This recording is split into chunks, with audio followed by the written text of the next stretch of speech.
Hello, welcome back. I'm doing more of the 100 questions about writing in 5 minutes or less. Here's another batch of a bunch of them I'm going to crack on with today. So, question 29. At what point do you think someone can call themselves a writer? This question kind of annoys me, but I left it in on purpose because I think it's a bit of a gatekeeping question. When someone's saying, oh, when can you say yourself a writer, or when you consider yourself an author? And the answer is once you've actually written something and completed it. If someone writes half a story, then yeah, I guess technically you are a writer, but realistically I think you're a writer if you finish a project. There are thousands of people out there that always say, oh, one day I'm going to write a novel, and they never ever do. A lot of people have ideas. Being a writer isn't about the fact that you've got the best idea in the world, or that you have, amazing ideas. No writer has a shortage of ideas. It's a case of turning the idea into a thing. That's the challenge. That's the process. That's the thing that takes time, because the idea itself you can pitch to someone in a couple of words, a couple of sentences, a couple of minutes, but then turning that into a TV script, a movie script, a novel, a comic book, whatever it might be, that process is long and it requires a lot of hard work, a lot of sacrifice, a lot of effort, a lot of hours, and a lot of then revision to get it up to a place where you feel that it's happy. You're happy with it, the end product. So I think you're a writer when you've finished something. Also, if you write short stories or a collection of short stories or something like that, you're still a writer then. But if you're one of these people who are saying you're constantly trying to start things and you do a little bit and then you just give up and then you do another bit unless you give up, yeah, there again, technically you are still a writer. But I would say the only kind of gatekeeping thing is you finished a project.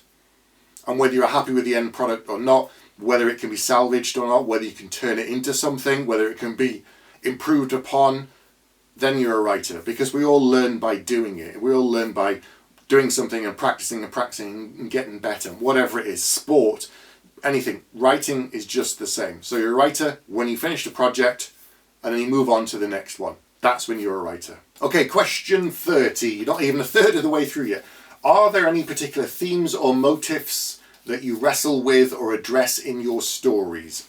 Yes, there are some that change every time. With The Coward, that was very much a story about the reality of being a hero, the nature of heroism, the reality of going to war and coming back and how it affects the individual. So that was to do with trauma and perception of heroism and heroes. Things that I regularly bring up, family is something that I'm always talking about. I'm always interested in exploring. Belief, whether that's religious belief, spiritual belief, or another kind of belief in something, a cause that a person will die for or fight for or do absolutely anything for. So belief is something, because it's important to me, it's an important part of my psyche and my life. I'm constantly wrestling with it and exploring it.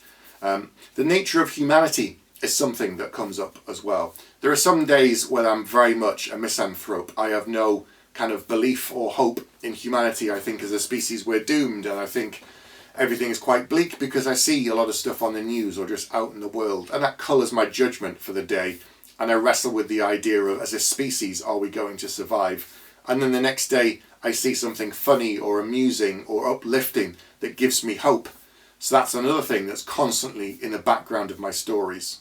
Being an outsider in some way, that's something I talk about in my stories as well. An other of some kind, whatever it might be, where you don't feel like you belong for whatever reason, you don't fit in. That's something that comes up quite a lot in my stories. There's so many things. There's things that I'm just constantly kind of revisiting, or sometimes I write a story and I'm talking about one thing, but in the background there's something else going on. And then after I've come away from it and some distance and time, I might look back at that and think, I didn't quite tackle it as well as I would have hoped, and it'll come up in the next story. And you see this with some authors, if you look back at their careers of 30, 40 years, there are some novels that feel quite similar, and it's not that they've run out of ideas, it's not that they're just writing the same story again. Sometimes I think it is, they're revisiting a particular theme, and for whatever reason, the first time they personally feel they didn't get it right, or they didn't tackle it in the way that they wanted, or they didn't explore it as much as they had hoped. And so you see this coming up in some people. There are regular themes for some authors, but then there's very specific ones that might crop up 2 or 3 times and you think, well, that's just a copy of that book. But I think they're kind of trying to plumb the depths again and get it right in their mind. And I'm sure if I keep writing over the years, which is the plan, there'll be some of that too. I'll be kind of go back to say, right, the nature of heroism. Did I do it quite right? Or what else is there to talk about on this theme? Where can we go from next in the next story? And that's something I might do in the future. So yeah, there are definitely particular themes and motifs that wax and wane depending upon my mood, depending on what's going on in the world, depending upon how I'm feeling about everything that's going on. Okay, question 31. What technology do you rely on most when writing? Very, very little. I think some people put too much faith and too much importance on certain things to do with technology. I also think people put too much importance on things like writing routines, word counts, and so on. Well, I think all of those are important and useful tools. I think technology plays the same role in some ways, but some people think it will solve their problems. So personally, I write as regularly as I can. I don't write every day. I think that's bad advice. I personally set word counts as well because that helps me motivate me. It's useful for me to see that I'm hitting targets, and because I have deadlines, I know I need to hit so many words per month in order to hit my deadline so that the book can't come out on time. I've had 10 books out in 9 years and I've never missed a deadline. I've never handed in a book late. So obviously that works for me. I'm not saying it'll work for you. It's just what's finding your own kind of system.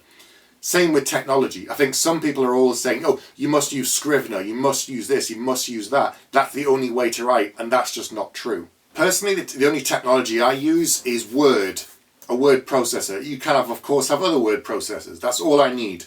That's the only thing I use. I use the internet for scouring for information. I get books from the library. I buy books if I'm researching something or I want notes or additional information on location, weapons, countries, whatever it might be that I'm building into the world building of this particular fantasy world.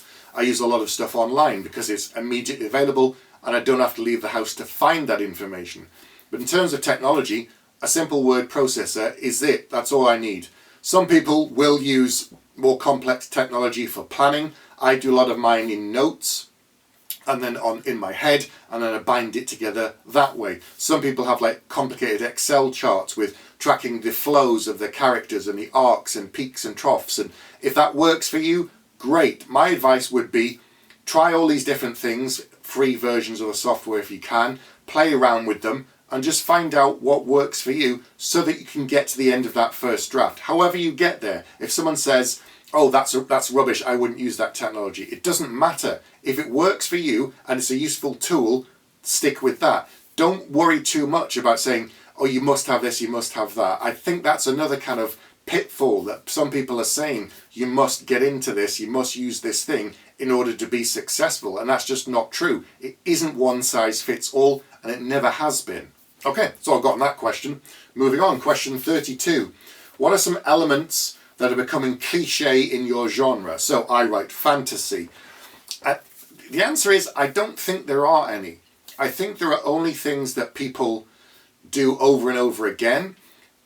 But if you can do something new with it, then I don't think it's a cliche. If you go back to Tolkien, because a lot of people started there, or later, he wrote elves a certain way, he wrote dwarves a certain way, he wrote halflings or hobbits a certain way. That isn't to say you can't have them in your story. That isn't to say you can't feature them similar to what Tolkien's done or many other people in that same mould. But my approach is always, if I can do something new or different or interesting with that particular race, why wouldn't I? Why not? If I want to feature them, why does it have to be the same as what someone else has done? Of course, Tolkien pulled on certain types of myth in order and folklore to build the elves in his books. But of course, there are other versions in other parts of the world, history and folklore, that have very different interpretations of the word elf. Much darker, much more vicious, much more bloodthirsty. So you could create something like that. And it's not a case of it being right or wrong. One, because it's fictional. And two, you're just pulling on something that's a very different kind of folklore. And there again, when people come to it, their expectations might be, oh, it's going to be this kind of thing. And you completely subvert it because it is not what they're expecting. And I find that more interesting as a reader. I don't want something that's boring where I know exactly what's going to happen all the time with every part of the story and with every kind of character. Other cliches are things like the farm boy, someone who starts out as nothing and goes on to be this great hero. You can do something interesting still with that. You can change it up. It's not a case of just following the same breadcrumbs that people have laid out, but if you can change it and go off in a completely different direction, there again, people might feel they know what the story is and they're very comfortable, and then it veers off. I think the idea where people like the farm boy trap, in some ways, the kind of the stereotype, is that it presents the idea that anybody can be a hero. And I don't like the idea when the farm boy is secretly this chosen one, or the prince who's destined always to be greatness, and that's where he was always going. If it's just a regular kid who comes from a farm and over the course of the story ends up becoming a hero through their actions, I think that is more interesting, because it presents that idea of everybody can be a hero. Everybody can be great, everyone can achieve great things. You don't have to have been born a king. You don't have to have been born into a royal family in order to be great and powerful and do really good things and good deeds. It isn't required. And that part of the farm boy story comes up again and again. But how you take that basic concept and how you turn it and how you play with it within your own world, within the characters that you've created, within the setting, that's what I find interesting. So it isn't that it's a cliche. The chosen one, of course, is another cliche.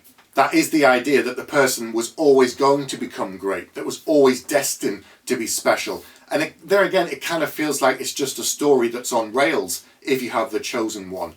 There are more interesting things. I've seen stories where there is the chosen one, and then like in the first 2 chapters, they're killed off and they're dead. And someone else then steps into their shoes and says, right, oh no, I'm the chosen one. Yes, I'm so-and-so. And then they have to try and navigate the story based upon what they know and where they think it's going and where events are going and what people would expect of them. That's an interesting twist I've seen on the chosen one. So if there's something that you like, rather than just do the same thing over and over again, you can find the basic core concepts and develop it beyond what you've seen in the past.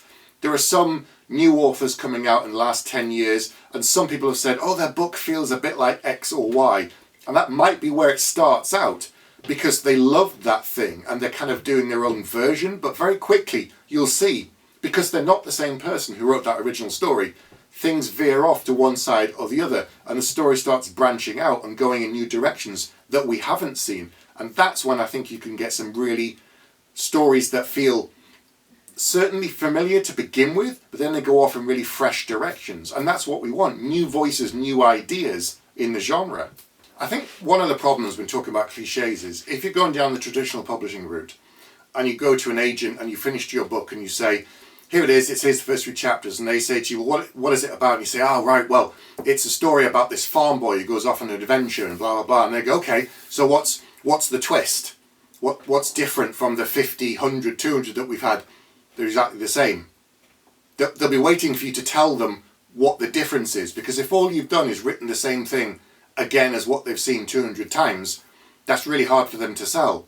Unless there's something new or fresh or different, why would someone want to read the same kind of thing again? Now, you do get books that are very, very similar, but I go off them very, very quickly. I want something new. I want something fresh. And you do get some that follow the same kind of patterns, but there's always something a little bit different about them. The other books haven't gone anywhere. They're still there. So if you've done something that's exactly the same as something out there, that's going to make it really hard to sell to an agent and then get it traditionally published.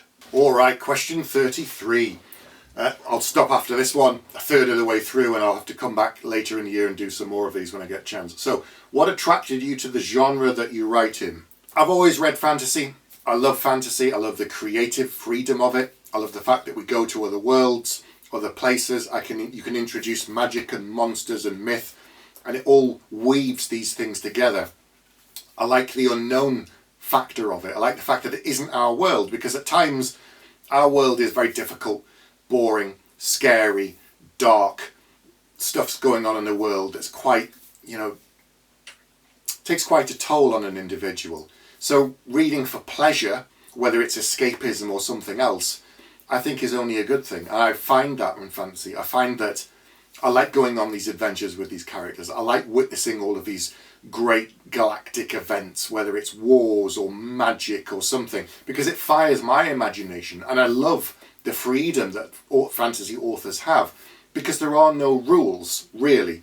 You still have to create a framework, and if you have magic, it has to have structure and so on, but if you set a book that's just in our world, it comes with a whole load of things that immediately, like you're in a bowling alley and now you've got the two things down the side, the gutters. Your ball is going down the middle now and it can't go out either side because you put stuff in the gutters. That's what it can sometimes feel like writing within the modern world. I also love the fact that I can tell any kind of a story I want, and it'll sit somewhere under the umbrella of fantasy as long as I include certain tropes, certain things, certain factors, like the level of technology in a fantasy world only goes up to a certain point. And thereafter you go into like steampunk, and if you go too far it's sci-fi, which is fine, but that's kind of a framework thing, that beyond that I don't really have to worry about anything else. My first book is a war book. My second book is a crime novel with warring crime families and a police investigator looking into a serial killer and all, you know, gambling and stuff like that. The third book is a post-apocalyptic horror novel set in an abandoned city on the edge of the world that's haunted by monsters and demons in the night. So like something out of The Walking Dead, but because it's people with swords, because it's in a fantasy world, because of other things, magic and stuff, still comes under the umbrella of fantasy. I can write about any kind of theme, and I can explore any kind of theme. Fantasy is kind of the ultimate cheat code. There's so much freedom within the genres. And I know that some people worry about, well, what subgenre is it going to fall into when it's, you know, if I'm trying to get it, but don't worry about any of that. Enjoy the process. If you love writing that particular story in that particular subgenre, whatever it ends up being, just write the story that you want to write. Don't worry about the box it's going to sit in. That will come later when the novel is finished.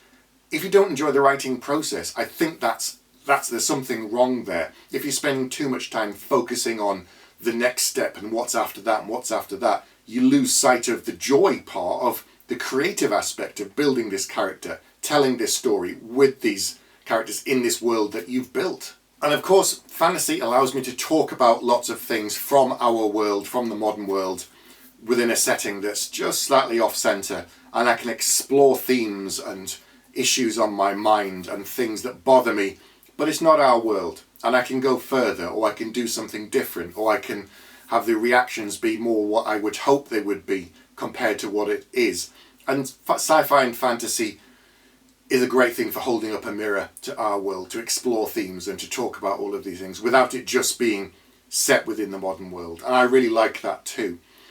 There are those that read sci-fi and fantasy and just see it as fun adventure, which is great. For others, it's just escapism. And for other people, for those who are perhaps paying a bit more attention, see what the author is actually talking about beneath the surface of the story, the themes they're exploring, the issues that are playing on their mind, that you kind of have this play with your characters. Right, I'll come back to the questions later on, but that's all I'm going to do for today. I'll be back very soon with another video.